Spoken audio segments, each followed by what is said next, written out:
Bien, queridos estudiantes, vamos a continuar. Lo que voy a empezar en este momento es a hacer una lista de posibles respuestas a la paradoja del Zoritz y al problema que está asociado con el mismo, que es lo difuso.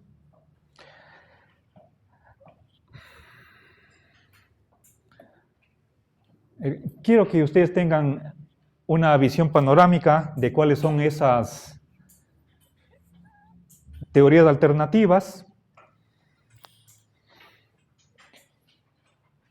con la única en la que no quiero profundizar es el supervaluacionismo. Ahí es la más técnica de todas. Quiero dejar para otra ocasión eso.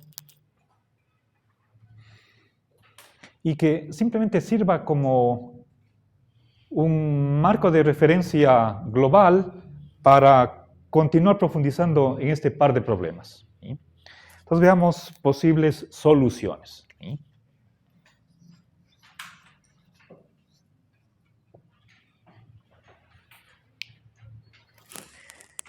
Bien, entonces podemos hablar de teorías en el sentido de que es un conjunto de propuestas para solucionar varios problemas que están mutuamente relacionados. ¿Sí? A ver, en primer lugar, veamos esta posición de Timothy Williamson, que él la llama epistemicismo.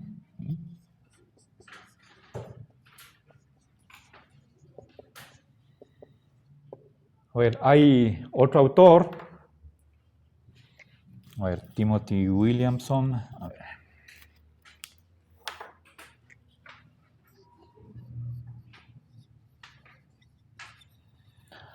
A ver, este es un autor inglés, británico. Publicó un libro sobre el Sorites por los años 90, el primer libro sobre la temática. Otro autor que también tiene esta misma tendencia es Roy Sorensen. Él es americano.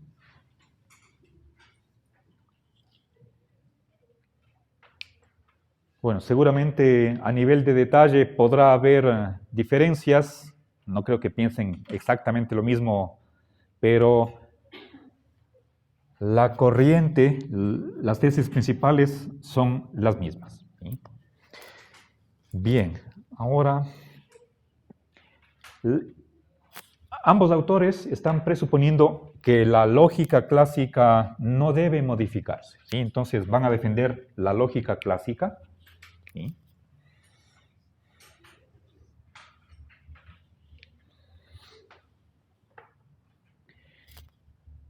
A ver, antes de continuar quisiera caracterizar qué es la lógica clásica. Básicamente se define por su concepción sobre cómo son el conjunto de los valores de verdad. ¿Sí? Abreviemos con B mayúscula, B dentilabial. ¿Sí? El conjunto de los valores son 1 y 0, que tienen las siguientes dos características. ¿Sí? A ver, el 1 se interpreta como lo verdadero, simple y llanamente verdadero, 0 como falso, y ambos tienen las siguientes características. A ver, en primer lugar, son mutuamente exhaustivos.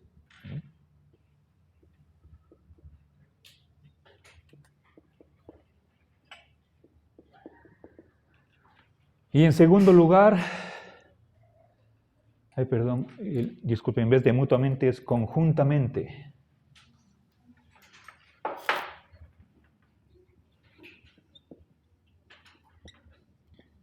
Y acá mutuamente excluyentes.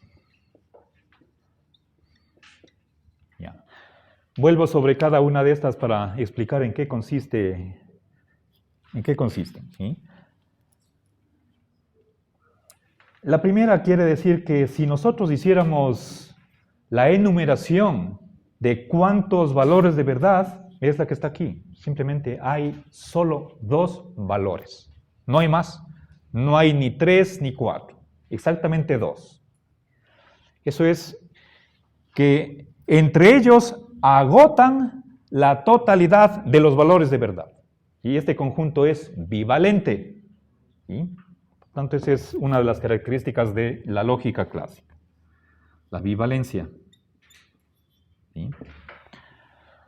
Ya, y la segunda característica de este par de valores es que una oración o es verdadera o falsa, pero no puede ser ambas cosas a la vez y bajo el mismo aspecto. Y no puede ser que una oración sea verdadera y falsa al mismo tiempo bajo el mismo aspecto. Entonces, si es que es verdadera, no puede ser falsa, si es falsa, no es verdadera. Y eso es mutuamente excluyentes. ¿Ya? Bien.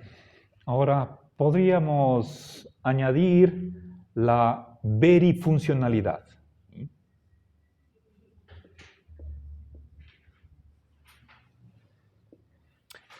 Es decir, las palabras, los términos que forman parte del vocabulario lógico son funciones de verdad.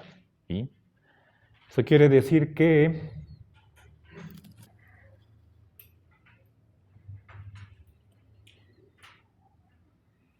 el valor de un compuesto está en función de el valor de sus componentes.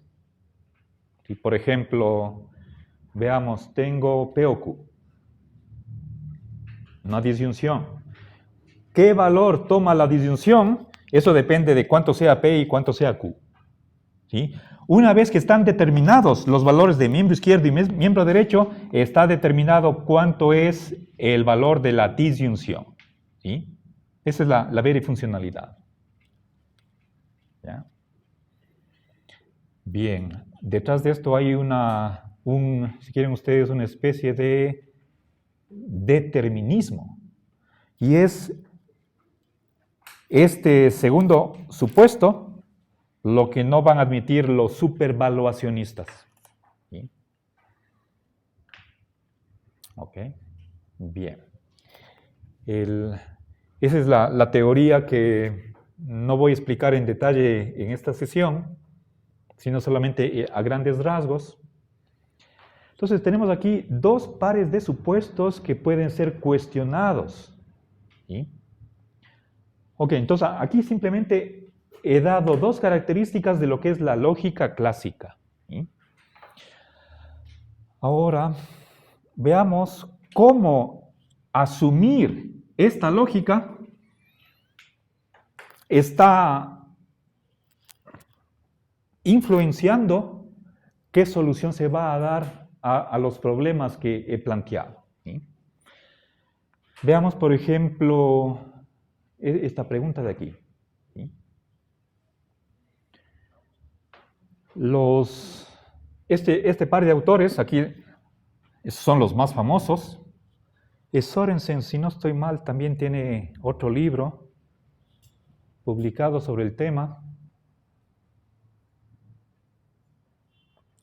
Pueden revisar ustedes la bibliografía del segundo, bueno, creo que está mencionado en ambos artículos, en ambos textos que ustedes han procesado.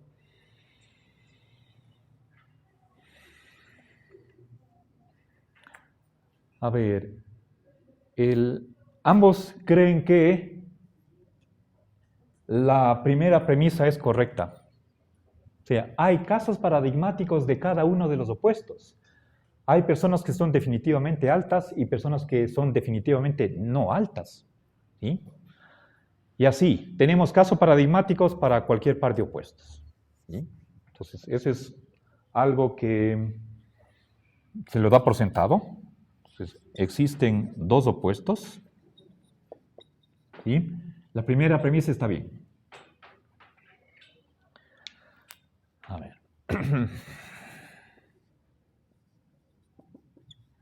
Primera premisa es aceptable. Ahora, eso quiere decir, entonces, por un lado tenemos la propiedad phi, por otro lado su contraria o contradictoria. Ahora, ¿cómo se pasa de la una a la otra? ¿Ya? Tiene que haber un punto en esta serie que sirva de división, ¿sí? O corte, si quieren ustedes, la ruptura. Pongamos aquí, a ver, existe un punto que marca el corte, la división, ¿sí? Un punto o un corte, una división entre los dos opuestos en algún lugar de la serie.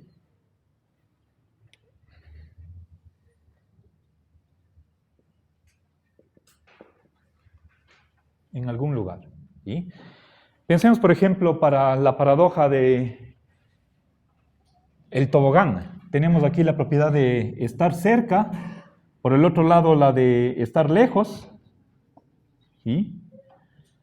Tenemos que en algún momento decir, ya hay un punto que ya es el último en estar cerca y el siguiente está lejos. Entonces, esta serie se divide en dos. ¿Sí? Obviamente, siendo consistente con la bivalencia. ¿Sí? Existen dos opuestos y hay un punto que está en algún lado que marca este salto, la ruptura, y por lo tanto me hace pasar de la una zona a la otra, a la del opuesto. ¿Sí? Ese punto es de esta naturaleza, nítido, tajante. O sea, si es que volvemos acá a lo cerca lejos, este punto se puede medir, se podría medir. Si tuviéramos nosotros omnisciencia, podríamos determinar a cuántos kilómetros o miles, millones de kilómetros de A está este punto, que marca el último punto que está cerca y el primero que está lejos. ¿Sí? Hay ese corte en algún lado. El problema es que no sabemos en dónde está. ¿Sí? No sabemos en dónde.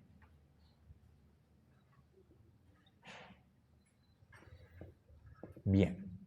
Es decir, tenemos una ignorancia. ¿Sí? Por eso Williamson puede decir, no me pregunte en dónde está. Lo que sé es que está en algún lado. Pero no tenemos la capacidad de determinar en dónde. ¿Sí? Y esta solución es general. ¿Sí? Entonces, puesto que simplemente es una cuestión de ignorancia, ¿sí?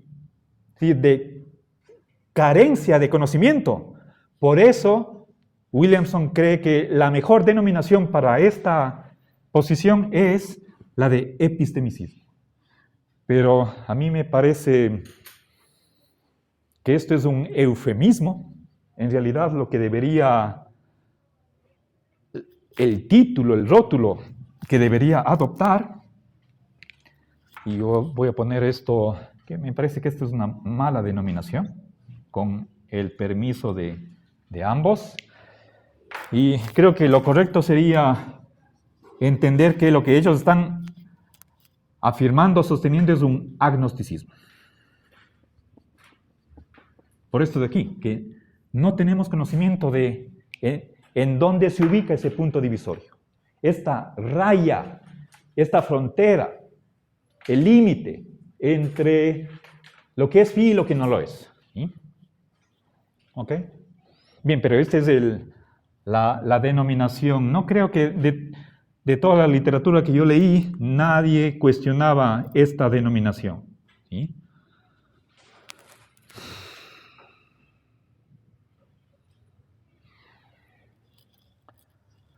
Bueno, posiblemente a estas alturas Williamson esté ya jubilado y obviamente era una eminencia, ¿sí?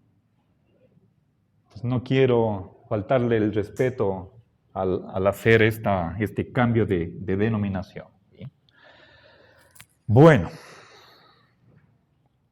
Ok, entonces no hay ningún problema. A ver, pero tendré que ver ahora lo que está mal en el Sorites es la segunda premisa. ¿Ya?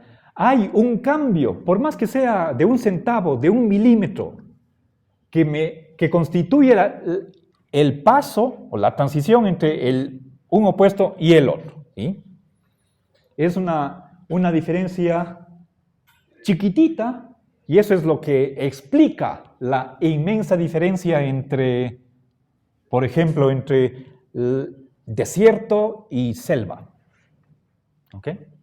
Entre calvo y no calvo. Bien, entonces pongamos eso acá. El error en la segunda premisa. Ya veremos lógicamente cómo podemos simbolizar lógicamente esta premisa mayor. Y por de pronto le dejo así. Bien, ahora una siguiente solución es el indeterminismo.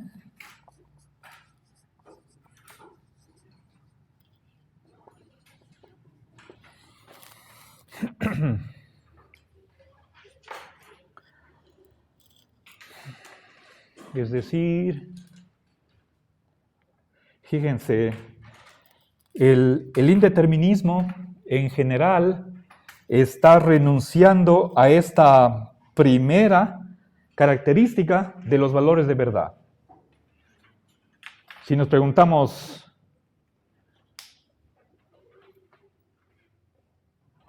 ¿cuál es el estatuto alético? Recuerden, verdad en griego se dice aletheia, y de ahí viene el adjetivo alético. Si quiero saber si una oración es verdadera o falsa, la primera característica me dice toda oración es o verdadera o falsa. Una de dos. No hay tercera posibilidad. ¿Sí? Esto significa que entre estos dos agotan todas las posibilidades de estatuto alético de una oración. O es o lo uno o lo otro. No puede ser indeterminado. Precisamente, autores en esta corriente están abandonando esta característica de la exhaustividad. ¿Sí? Entonces, las oraciones, por ejemplo, a ver, para un ecuatoriano, medir, alguien que mida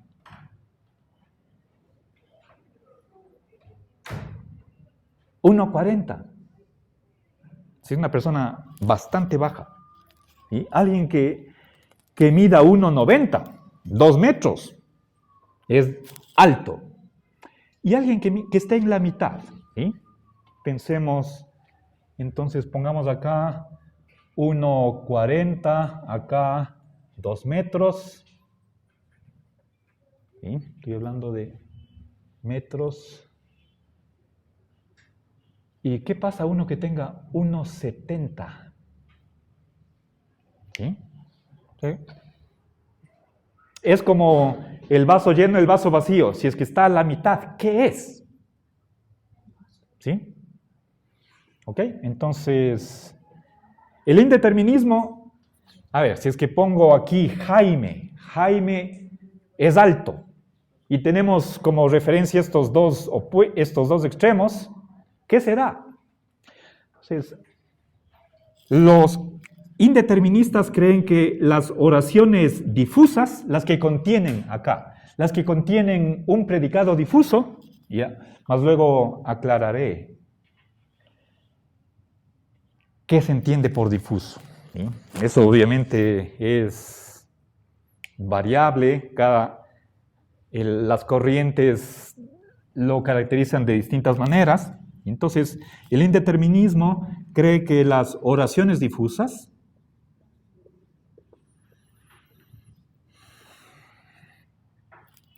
son indeterminadas.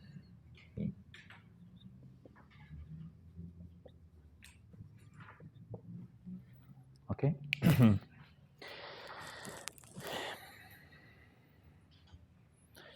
Por lo tanto, abandonan este supuesto y detrás de esto está el principio de tercero excluido. ¿Sí? Entonces, rechazan el principio de tercero excluido. Bueno, por ahí van también los intuicionistas.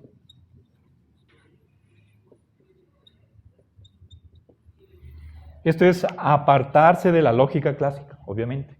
¿Sí? Por lo tanto, adoptan una posición no clásica.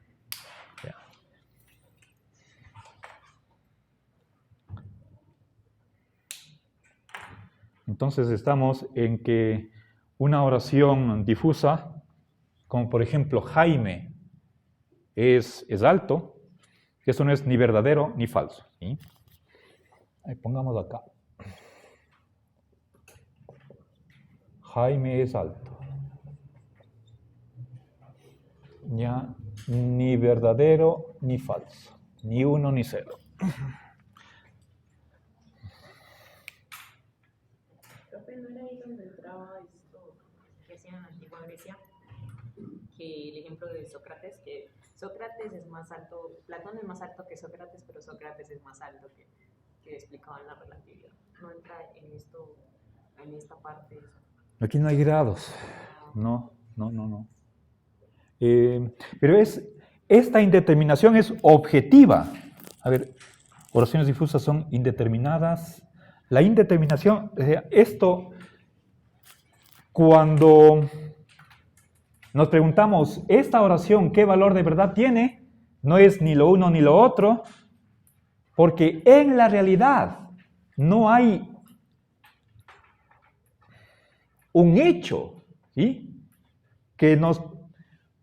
O algo fáctico que nos permita tomar una decisión al respecto de el valor de verdad de esta oración. Es indeterminación objetiva. No es solamente cuestión de incertidumbre, como puede ser el caso de la primera propuesta, es indeterminación objetiva. ¿Sí? Le pongamos acá, objetivamente indeterminadas. A ver, verán, aquí estoy hablando del lenguaje, esto es una oración, pero teniendo una concepción realista de lo que es la verdad, como por ejemplo correspondencia o adecuación con la realidad, con cómo son los hechos, cómo funciona el mundo. En la realidad no habría nada que nos permita tener una resolución con respecto a esta cuestión. A ver, entonces tendríamos lo siguiente. ¿Sí? Recuerden, esta raya de aquí es la partición bivalente que postulan los epistemicistas. En cambio, para los indeterministas, tendría por un lado la propiedad phi, por otra la propiedad no phi. Hay casos que son definitivamente lo uno, casos que son definitivamente lo otro, pero lo que no admite el indeterminista es que haya un corte nítido y tajante. Si los indeterministas no creen en que haya una ruptura, un salto de este tipo, ¿sí? Entonces rechazan esta representación, ¿sí? Y más bien, en lugar de poner una línea divisoria, ellos hablan de una zona de indeterminación. ¿Sí? No ganaríamos mucho si en lugar de poner una línea ponemos dos. Y aquí estaría el ni-ni. ni fi ni no fi. ¿Por qué no admiten una doble frontera, doble límite? Por la misma razón que no se admite una, ¿sí? Si es que la diferencia entre un miembro que esté a la izquierda de esta línea divisoria en comparación con otro que esté a la derecha es una división de este tipo. Puede ser un pelo menos, un centavo menos, un grano de arena menos o más, ¿sí? Eso no puede explicar la diferencia entre fi y no fi. Si es que al perder un pelo pasamos acá a la indeterminación y acá al perder otro pelo pasamos a la zona, el área de este otro puesto, nos enfrentamos con la invalidación de la segunda premisa. ¿Sí? Los indeterministas creen que aceptan la segunda premisa. Una diferencia mínima no puede marcar, no puede explicar la diferencia entre los opuestos. ¿Sí? Entonces,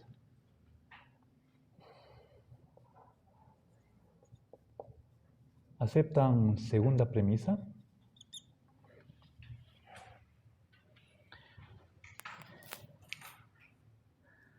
Pero entonces no hay saltos, no hay divisiones tajantes. ¿Sí? Eso es contra la lógica clásica. No hay rupturas, no hay saltos.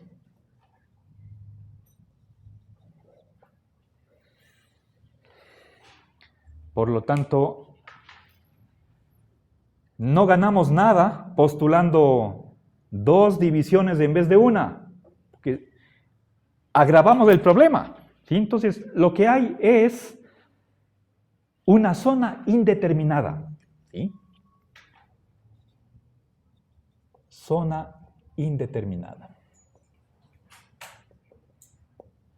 Aquí podríamos poner puntos suspensivos, puntos suspensivos. Antes tenía aquí dibujado dos líneas, ¿sí? Líneas que son pensadas en este sentido como tajantes nítidas, precisas, exactas. Acá no hay eso. Borramos y quedamos con algo que en el centro no es ni fi ni no fi. ¿Dónde empieza y dónde termina esta zona? No está determinado. ¿Sí? Entonces, pero eso en la realidad. ¿Sí? Entonces, no hay rupturas. ¿Sí? Hay una zona de indeterminación. ¿Sí? Si quieren un área, una región, es ni fi ni no fi.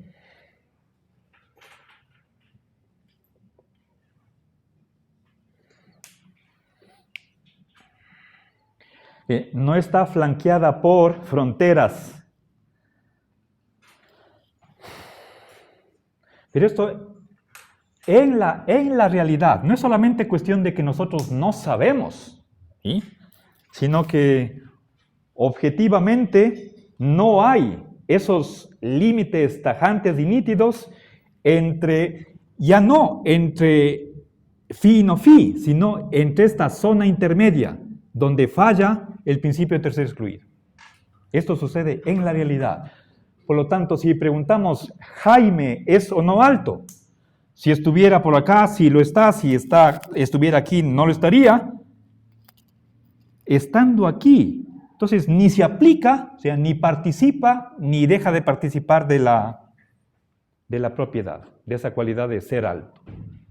Entonces, en la propia realidad no hay ni lo uno ni lo otro, por lo tanto, a nivel de lenguaje, la oración carece de valor de verdad. ¿Sí? Es una violación a esta característica. Esa es la posición del indeterminismo. ¿Okay? Ya empezamos con una posición no clásica, apartándose de lo que es la posición de estos dos autores. A propósito, obviamente, Frege y Russell van a defender la lógica clásica, pero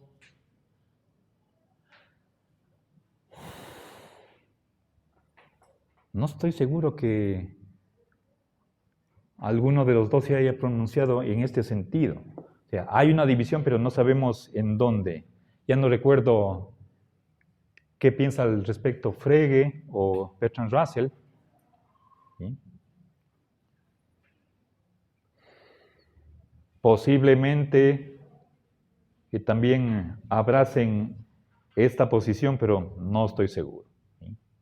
Podemos decir, esa es la posición a favor de la lógica clásica. Cuando pasamos al indeterminismo, estamos en una tendencia no clásica. ¿Sí? Ahora, solo en número de pasada, el gradualismo.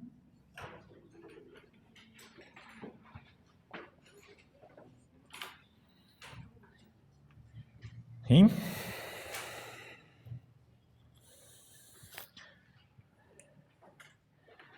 Nuevamente es una corriente que no acepta que este conjunto agote la totalidad de los valores de verdad.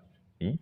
Si nosotros aceptamos una lógica trivalente, por ejemplo, añadiendo el medio, entendido como 50% verdadero, 50% falso, estamos alejándonos de lo que es la lógica clásica. ¿Sí?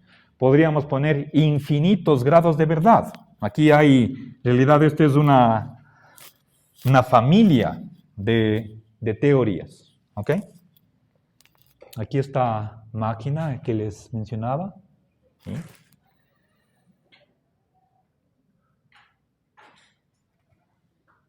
Ahora, los indeterministas podrían añadir un valor medio, pero que no es ni verdadero ni falso. Eso es lo que creía, por ejemplo, Lukasiewicz. ¿Sí? Uno de los primeros que desarrolló una lógica trivalente a inicios del siglo pasado, en la primera mitad.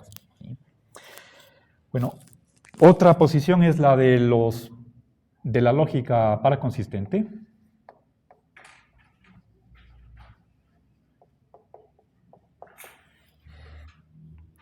¿Sí? Admitir la contradicción. Entonces, nuevamente, creen que la lógica clásica está equivocada cuando afirma que ninguna oración puede ser verdadera y falsa. ¿Sí? Eso es rechazado. Y aquí obviamente también hay una variedad de maneras de tolerar la contradicción, modificando el condicional o la negación, ¿sí? O mediante otros artificios. ¿Sí? Uno de ellos podría ser el juntar grados y encontrar en ellos la condición de posibilidad para admitir una contradicción. ¿Sí? Es la posición de Lorenzo. Hay el nihilismo, que ya mencioné anteriormente, y aquí está, Peter Unger.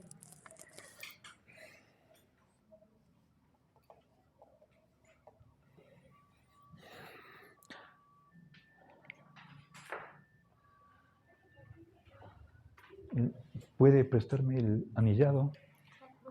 Creo que Horgan, creo que es otro nihilista.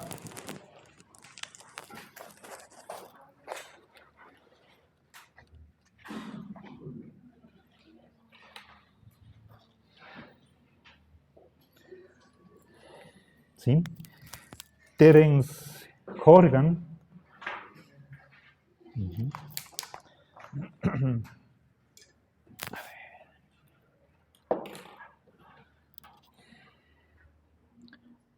Los nihilistas rechazan la primera premisa. ¿Sí? El Sorites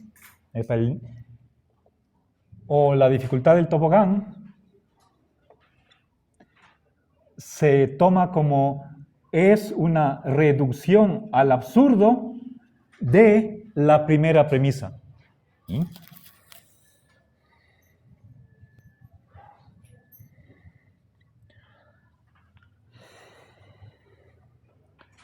Nosotros pensábamos que el que tiene 0 pelos es calvo, pues no lo es.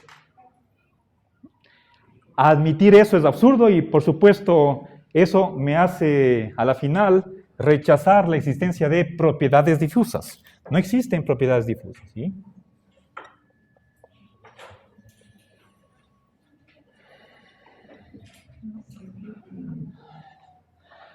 Una solución radical, pero es simplemente aceptar la fuerza de la lógica, ¿sí? Al ver que no hay otra mejor solución, entonces optan por algo que es difícil, pero es radical. Según ellos, razonadamente, no hay mejor solución que esta, ¿sí? Para salir de la dificultad. Propiedades difusas. No existen propiedades difusas, ¿sí?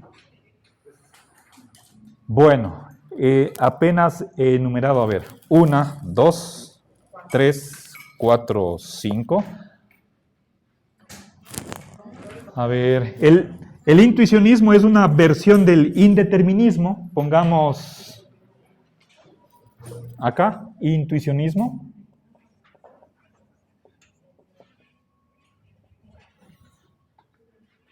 Están ahí las principales. Podría añadir una última que es el contextualismo. Es una posición relativista, pero no voy a complicar más esta clasificación, ¿sí? Gracias.